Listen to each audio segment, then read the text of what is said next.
Good morning, everybody. I'm Charlie Fink with Ted Schilowitz. It's This Week in XR. Today is January 7th, 2022. Happy New Year to everybody. And it is the last day of a truncated CES, which nevertheless had lots of interesting XR news in it. And we missed the one truly great thing about CES, which is walking down the aisle and trying everything. Yeah. Putting them on, looking through them. There's no replacement for that online. Charlie, how many years? This is, I think, I am definitely over 20-year veteran of CES. Yeah. And I was thinking, 27 years. You're 27, I'm maybe 22, 23 years. This is the first time in 22, 23 years that we made a corporate decision, just like a lot of large corporations, not to send anybody in person. I got some reports from the field and some pictures, and it was sort of an odd kind of ghost town. Before you jump into the show, I know we've got a lot to talk about. We've got Nick Cherukuri from ThirdEye as our guest. So let's not labor over the news too long, because he's got a great enterprise success story and a new pair of lightweight glasses, as many other people introduced at the show. This is our first sponsored show. Right. Virbela is sponsoring This Week in XR. They're covering our costs. They're great people. We love them. We'll never say anything bad about them. They're entirely unique. It is a 3D teleconferencing and work and large-scale conference environment. You navigate it through a 2D screen, so anybody can do it. And Second Life for business. Yeah, so it's extremely popular, and I'm happy to have their support. So and a nice evolution, nice evolution of our podcast. What? It's a nice evolution of our podcast from the we're just doing this ad hoc to you actually finding a corporate sponsor that actually wants to help us and believes in our mission and fits within the DNA of what we're doing and the kind of stories we report on, because their platform is largely one of these groups that helps affect this virtual world that we live in. So we're excited that they can help us. It is a growing corner of the metaverse, and further evidence that we can have immersive technologies that are not tied to headsets. Right. That a 3D web could exist for all the users of smartphones without head-mounted displays. There will be lots of content that's way more amazing with a head-mounted display, but you can't cut people off from the web if you really want it to be the web. So correct, ubiquity matters. Virbela, terrific product. Let's get to CES. So much. Okay, here we go. First of all, the weirdest year ever. I don't know if you were following the Twitter, but I like the pictures of the empty cab lines, the empty casinos, the restaurants with nobody in them. I talked to a bunch of people who were there, and the consensus was they were glad they were there. A lot of them said it was too indispensable. So they were like the opposite of me, right? I felt like too few meetings, too much risk. They felt like have to have the meetings, will tolerate the risk.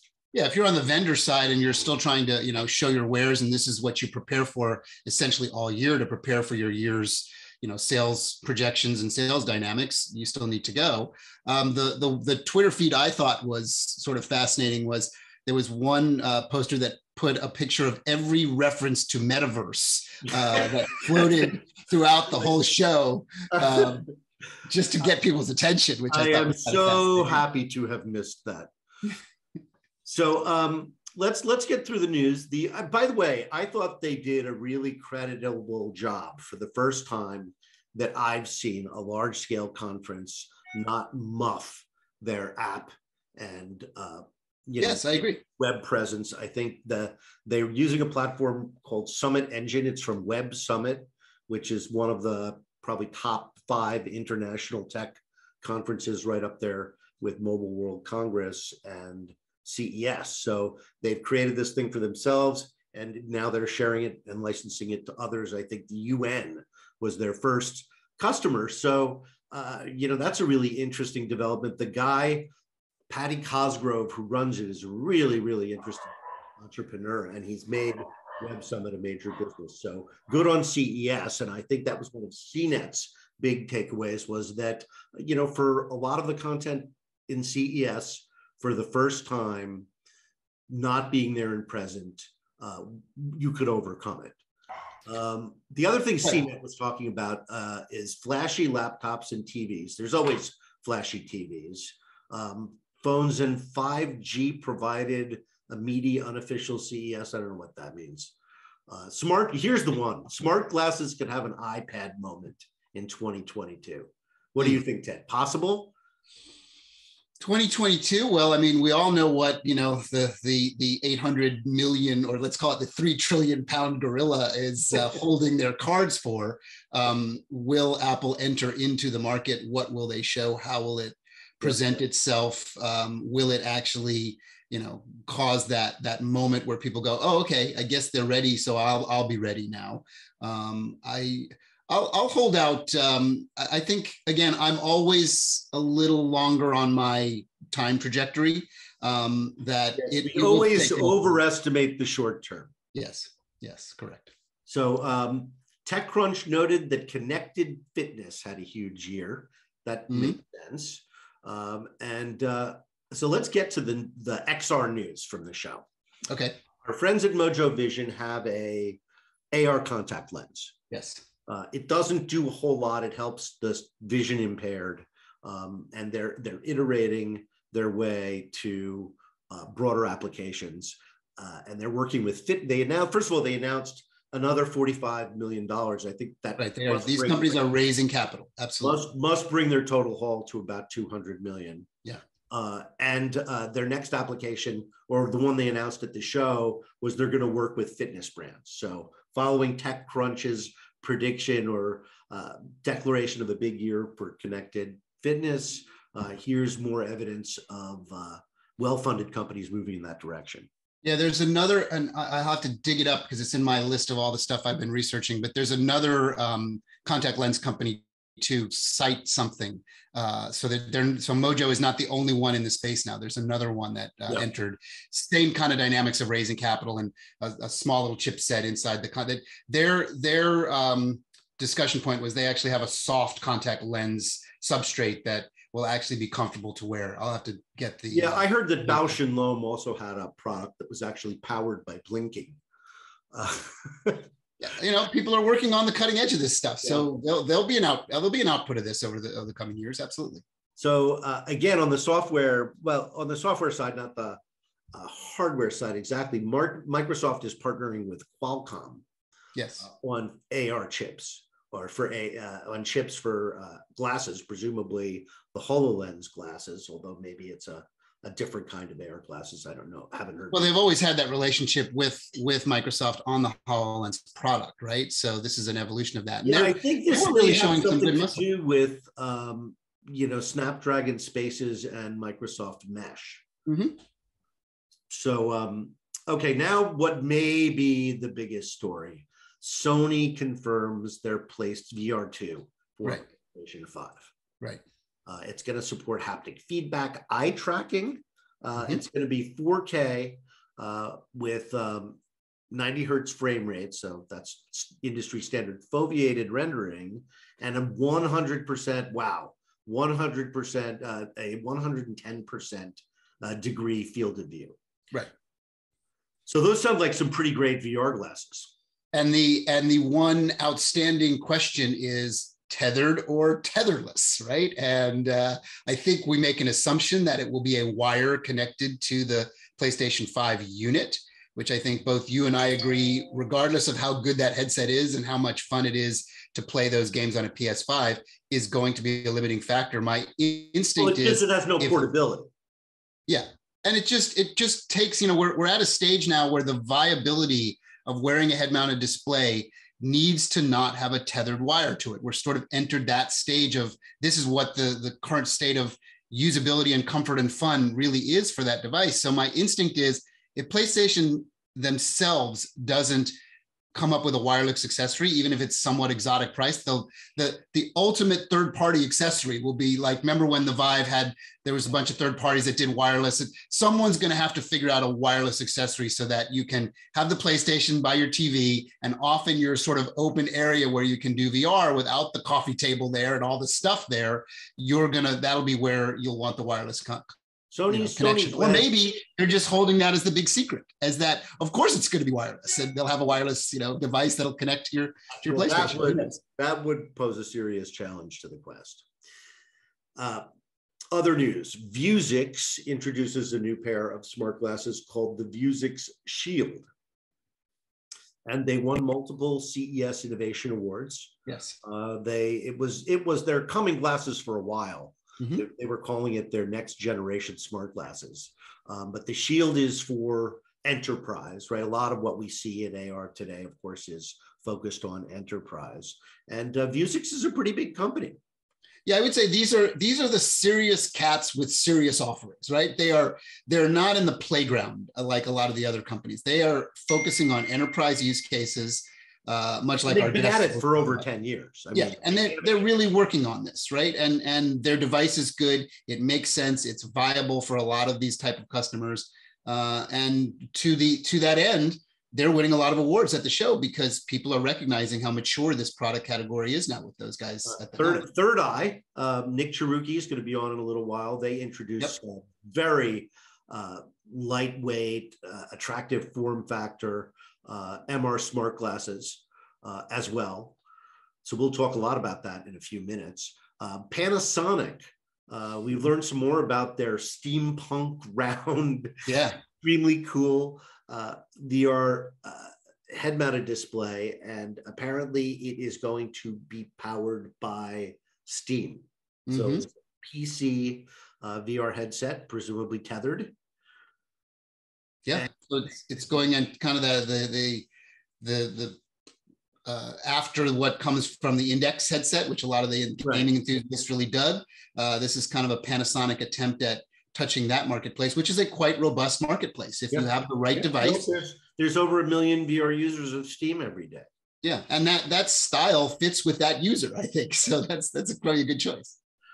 So we heard from DigiLens.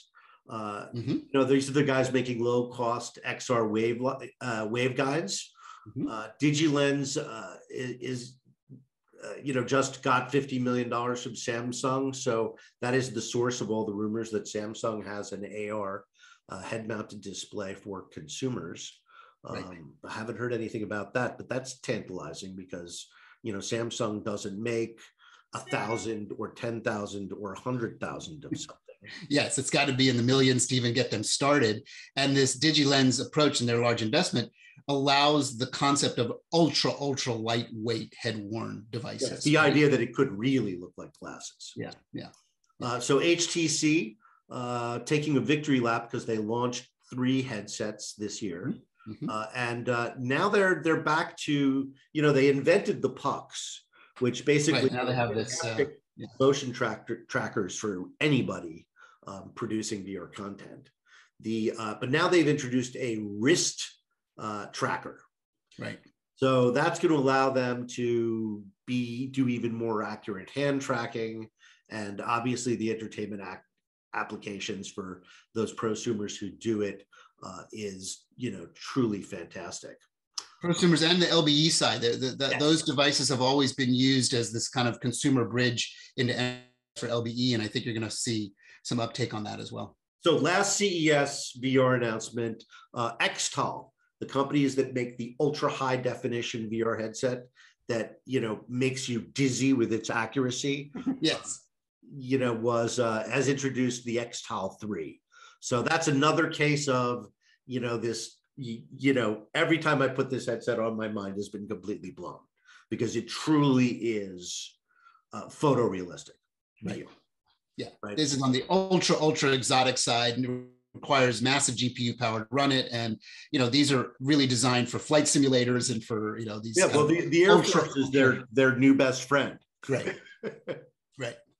All right, so that's the wrap up of the CES news. It sounded like we would have had a pretty good year for AR. I wouldn't call it the year for AR, but pretty encouraging, nice progress, and great to see so many companies hanging in there.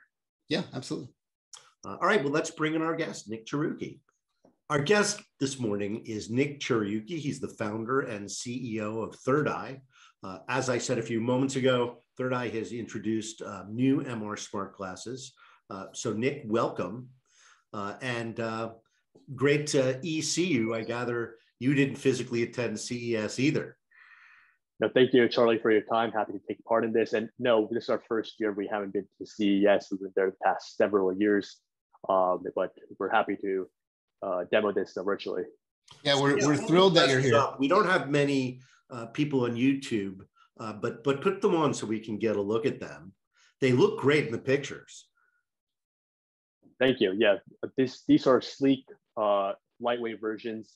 And the main reason was we wanted to have our software work on a lightweight pair of glasses that can be worn all day. Nick, put them on so that folks can take a look at them. So yeah, get a sense of what they feel like. Yeah. So these are about 85 grams. They have about a 43-degree field of view. They have a cable here that can be connected to your phones or a compute pack. So we work closely with our partner overseas to get our software ported onto these, and we're getting very good feedback. So one of the main reasons we developed this total package solution is because we did have our X2 enterprise glasses in market, which were all-in-one ruggedized glasses that did not have any wired pack. But some of the feedback we were getting, especially from the first responder space, and that was a big focus for us. We have our own telehealth software that we work extensively on, is they were looking for a lightweight solution that could be worn all day with our software. And that's one reason why we came out with this Razor package, is something that can be cheaper, more lightweight, and many of our enterprise customers can use all day now. So while this has consumer use cases in the gaming and entertainment areas, we're still primarily looking at the enterprise space and offering two solutions now: one all-in-one ruggedized enterprise glasses, and now one lightweight package solution.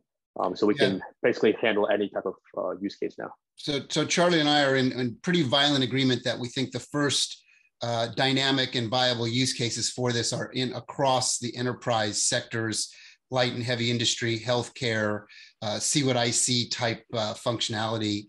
And it seems like you're bringing these in at a fairly low cost, which I think is exciting for both consumers and enterprise. And you have, from what I understand, a back-end system of how you market and sell the software, which is likely you're going to be a real sort of profitability, right? It's not so much the front-end device, it's the device connected to various software packages. Well, it's recurring revenue.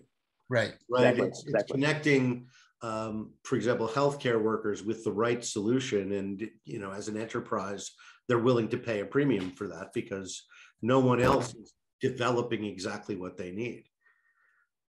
Exactly. So what you said is exactly correct. And one of our main focuses is the telehealth space. So over the past couple of years, we've been working extensively with first responders in our local region and now nationwide. We have many of them on our team for how we could use augmented reality to help first responders and hospitals during the COVID crises.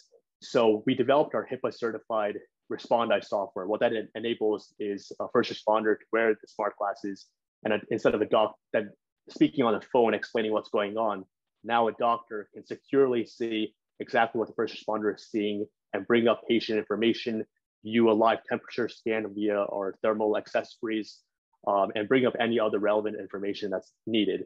And that's a recurring monthly subscription.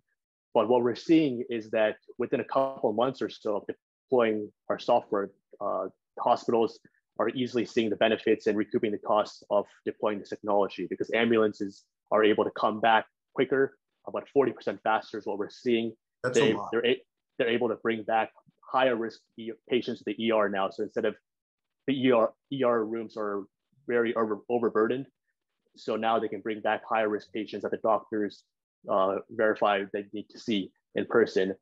So this is a space that is our core focus. We're one of the only HIPAA certified AR telehealth solutions in market. And we're actually the only AR partner with AT&T FirstNet. AT&T FirstNet manages all the first responder cellular spectrum nationwide, so they can have very low latency video streaming. You don't want any lagging happening on a live telehealth call. So their video streaming is much lower latency. So we're able to access their 5G hotspots, bundle them with our software, with these glasses, and really offer an end-to-end telehealth solution that's pretty unique in the market. So we're seeing nationwide interest. We have major hospitals deploying the solution now, and we're seeing interest. We just had the city of Boston first responders order a few of these glasses along with our software. So give us a sense of the scale that you're talking about. Are you talking about that these glasses are now deployed in the thousands across the United States, in the hundreds? Like give the listeners a sense of the growth today and the growth potential of where this is going. And let's be clear. I mean, Nick and ThirdEye have been around for quite a while. For a number of years, right? We met at CES, I think in 2017. Right. And so you guys have been iterating your way to these glasses, that they're not your first product to market. Definitely. And we reoriented our focus towards the telehealth market as well over the past couple of years. And that is really becoming a core focus for us now from a product development and business development side as well. So I think in terms of total glasses, we're in the high hundreds in terms of deployments. But now over the next, this year and over the next couple of years, with our focus on telehealth, with coming out with this lightweight bundled package, we're seeing a lot of interest nationwide, especially through grant programs. So a lot of these first responders have access to grant programs where they're looking for technologies that can help make them safer in the field. And we're seeing there's some cities that just by themselves can deploy in the thousands. So I think we're going to see a pretty massive increase. And being really focused on this space, we really developed a customized solution, not a generic solution, but a really customized first responder solution that they're appreciating. And by having many of them as advisors for us, we're able to create something really tailored towards them to make them safer in the field and more efficient for telehealth and healthcare. It's really interesting to me that you're at such an early nascent stage, but you're actually seeing use case traction. So the devices deployed are the hundreds of units, which is extraordinarily small as you look at the entire healthcare, ambulance and first responder market. But this is kind of, where Charlie and I sort of study our worlds of study are at the very beginnings of something that is starting to become a desire point for an industry, right? And you're just at the inflection point of proving that. So from an investor standpoint, from a company standpoint, how large of a company are you? Are you able to sort of scale into that moment when suddenly people listen to this, get more press about you, and these various municipalities see the efficiency and say, we'd like to order 1,000 of your glasses and deploy them across our whole network, or maybe the next order is going to be 10,000. Are you as a company ready for that? Are you in a ready state for that? That's a great question. And right now our team is about 50 people, but we are very close to closing some strategic investment as well that can help scale us to do what you're saying, increase our support staff, sales staff. In terms of manufacturing capabilities, we're partnered with some of the leading companies worldwide for manufacturing these technologies. So we would not have an issue there in terms of even manufacturing these in the thousands.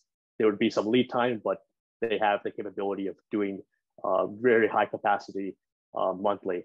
And in terms of the benefits, exactly what you said, like this is when we go to speak to a first responder, demo to different first responders, this is the first time they're ever seeing augmented reality. Like they might have heard of Pokemon Go, but they've never tried on any smart glasses. Real mixed reality, right? Real mixed reality. So Nick, let me interrupt you just real quickly because I'm trying to break down the benefits in my head. And so we have see what I see, which is an obvious one, as you said, adding video to the description of the situation between an emergency technician and a physician is critical. But there's also thermal scanning, and what else does the device do?